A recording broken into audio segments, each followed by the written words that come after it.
Dear students, welcome to this video in which I'm going to talk about this topic. The topic is deep and surface structure. This topic, you find it in your textbook. You find it exactly on page 96. Page 96. Page 96 in your copy, in your textbook, 5th edition. Okay, right. Now in this book, in this video, I'm going to distinguish between deep and surface structure. Now, first of all, we know that deep is the opposite of surface. Surface is on the surface that you can see. Deep you cannot see. Right. Now, deep and surface structure. First of all, let us define what is meant by structure. What do we mean by structure? See here, structure means the way in which the parts are connected with each other and form a whole or the thing that these parts make up. I repeat, structure means the way in which the parts are connected with each other and form a whole, or the thing these parts make up. The same meaning. Now look at this, for example, here in this, we have, for example, MP, the boy, we have the VP kicked, we have the other MP, which is what? The ball. Now, if we consider each of these, this MP as a part, as he says here, part, and VP is another part, and the ball, the other MP is another part. Okay. Now these parts, when they are put together or connected, they give me what? A structure. This structure, I call it what? Sentence. We have in English grammar, we have sentence structure. Now, what do we mean by sentence structure? Now, we mean how these parts, 1, 2, 3, are organized, are put together, and the way they are put together, they give me what? A sentence. A sentence structure. So a sentence consists of what? Or the parts of a sentence are the MP. The MP is connected what? To the VP, and the VP is connected to another MP, and that gives me what? This sentence. Okay? Or this give me this structure, which I call it what? A sentence. Right. Now, this sentence, the boy kicked the ball, or this structure or this sentence, it has two structures. Now, one of them is the surface structure, which is defined. What is the definition of a surface structure? The surface structure means phonetic form. Now, when I say the boy kicked the ball, this is a structure. This is the phonetic form of the sentence or the structure, the boy kicked the ball. Okay? Here's a definition. By the way, if you want to find out the definition of surface structure and the deep structure, you go to the glossary, which you find it at the end of the book. At the end of the book, you find a glossary, and in this glossary, you find what? The definition, just a very summarized, a very brief definition of what? Of the deep and surface what? Structure. Now, the surface structure, I repeat, is the phonetic form, the structure of individual sentences, the structure of individual sentence. This is an individual sentence after the application of movement rules. Now, what does that mean? Now, look at the sentence, the boy kicked the ball. And another sentence, the ball was kicked by the boy. Now, these two sentences are of the same meaning, but with different surface structure. What is the difference? The difference is that here we start with the boy, here we start the ball. Never mind, MP. But look at the verb here. Here we have kicked, past. Here we have was kicked. Okay, right. Now, after that, here we have MP, here we have PP. What does it mean, PP? Prepositional phrase. Preposition plus what? Plus MP. So now we have, there is a difference here in the structure of the first sentence, which is in traditional grammar, we call it what? Active sentence. The active. And this is what? This is passive. This is what? This is passive. Now these sentences, the active sentence and the passive sentence, they are of different surface structure, but they are of the same meaning. The same meaning. In this sentence, we are focusing on the person on who kicked the ball.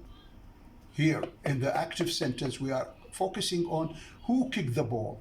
In the passive sentence, we emphasize on, or the emphasis is on what happened to the ball. The ball was kicked. Okay, right. So now this is one surface structure. This is another surface structure. And we still have other surface structures like what? It was the ball that the boy kicked, the same meaning. And was the ball kicked by the boy? These sentences are almost they have the same surface structure. Different surface structures, but with the same deep structure. The same deep structure. Now, what do we mean by deep structure? Deep structure is the underlying abstract structure we cannot see. This is what we can see. This is surface structure, but what we cannot see is the abstract structure, or we call it deep structure, and it is responsible, the deep structure is responsible for the interpretation, for the meaning of what? The surface structure. Now,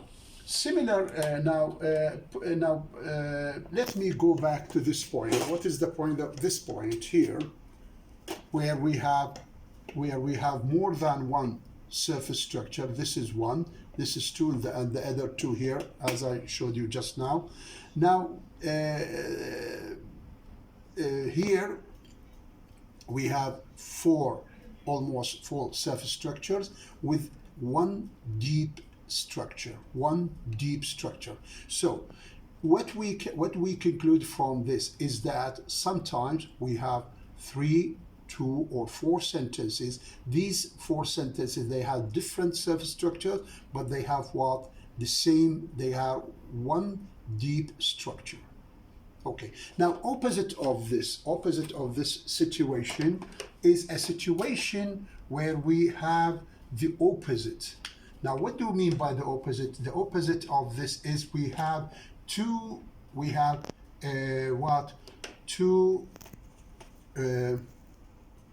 now opposite of this situation that we have just explained, we have another situation where we have what? Two deep structures to one sentence. And we have one surface structure, but we have what? 2 deep structure. Let us take an example.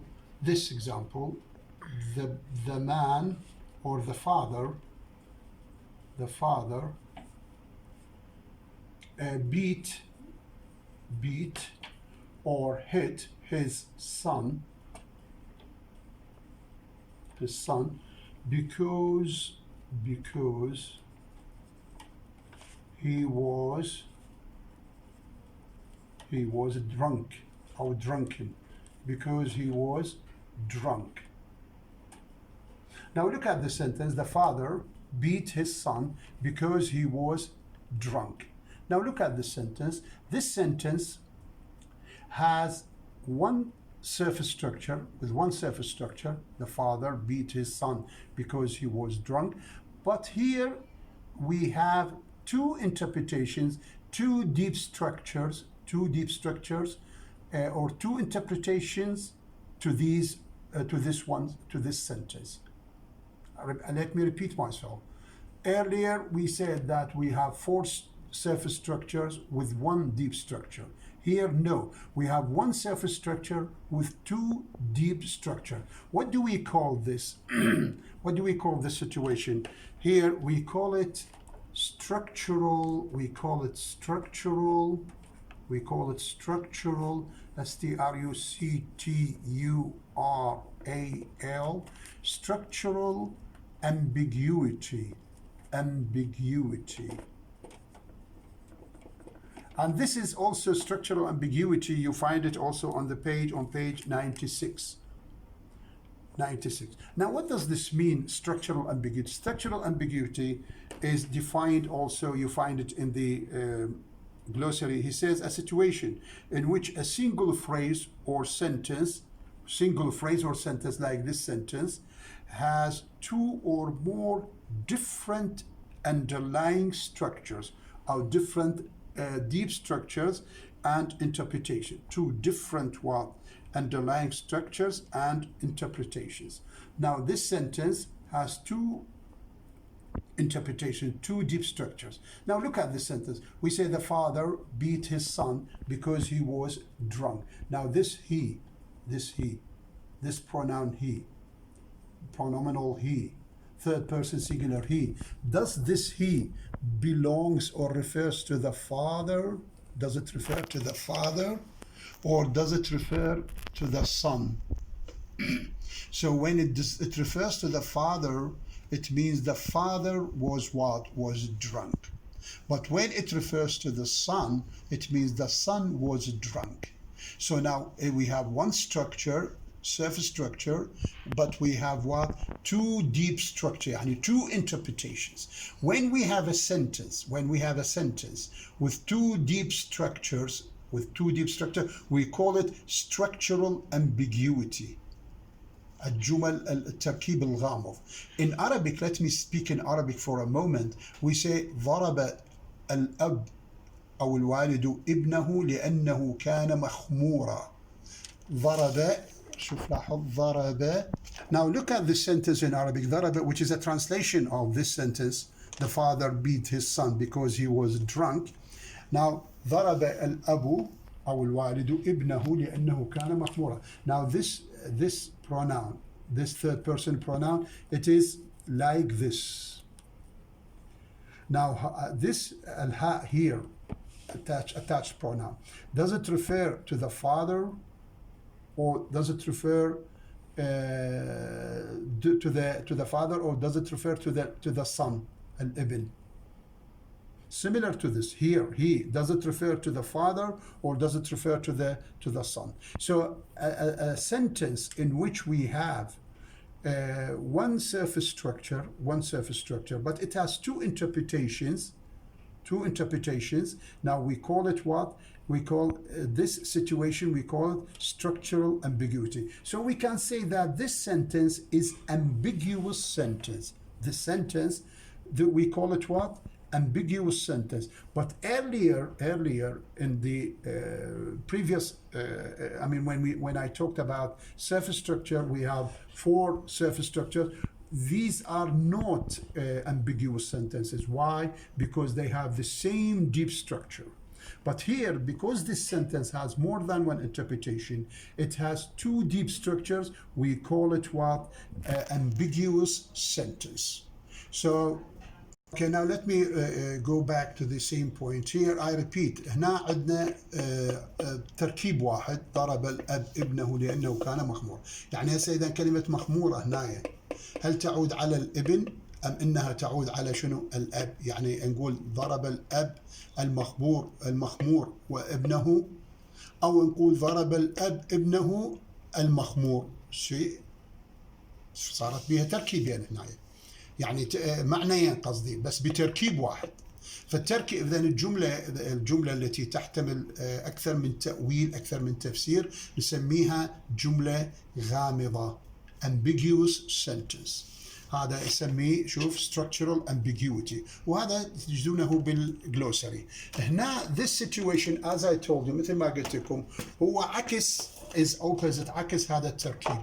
هنا لاحظ عندنا the boy وعندنا kicked وعندنا the ball. 3 elements. شوف لأنه احنا قلنا في تعريف structure إنه how these elements or these parts are connected to make a structure. هذه سوت لي الجملة. طيب الآن هذه الجملة this sentence وهذه sentence و these two sentences here هذه it was the ball that it was the ball that the boy kicked. This was the ball that the boy kicked. That the boy kicked. Was the ball kicked by the boy? These are almost the same meaning. So we cannot call these as structural ambiguity. Here we do not have structural ambiguity. Why? Because we have one interpretation to all these four structures. But here with this sentence where we have two interpretations, two deep structures of the same structure, we call it structural ambiguity, and we call the sentence we call it ambiguous sentence. And put this in your mind. Right. Now, let me give you another example of an ambiguous sentence in which we have one surface structure, but with two interpretations. See this sentence, she fed, F-E-D, fed, she fed, the past of feed, she fed her dog biscuits. تترجم إلى أطعمت كلبها بسكولاته. أطعمت الهاء هنا hair dog. شوف لاحظ هذا الهير دوغ. هذه الهير دوغ هل هي it refers to her to she هذه يعني she has a dog و she fed her dog biscuit, or her dog ممكن maybe it means no, it means she fed her friend's dog. ممكن it has this interpretation also. يعني her dog her sister, her friend put or kept her dog, her friend has a dog, and she kept her dog or she kept it with her friend's dog. She said to him, take care of my dog. Okay, she doesn't have a dog, but the dog is her friend. So now one interpretation is that she fed her dog, she has a dog and she fed it, or the other interpretation she doesn't have a dog but it is her friend's dog. Now نأتي إلى هذه أطعمت كلبها بسكولاته.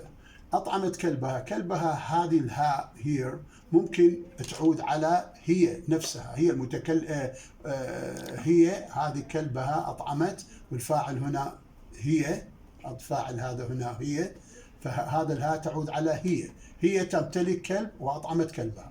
Second interpretation, she doesn't have a dog، ما عندها كلب هي، but it is her friend، يعني her friend has a dog and she said to him, take care of my dog. Okay, so now this sentence in which we have two interpretations, we call it ambiguous sentence, and the situation is we call it structural ambiguity.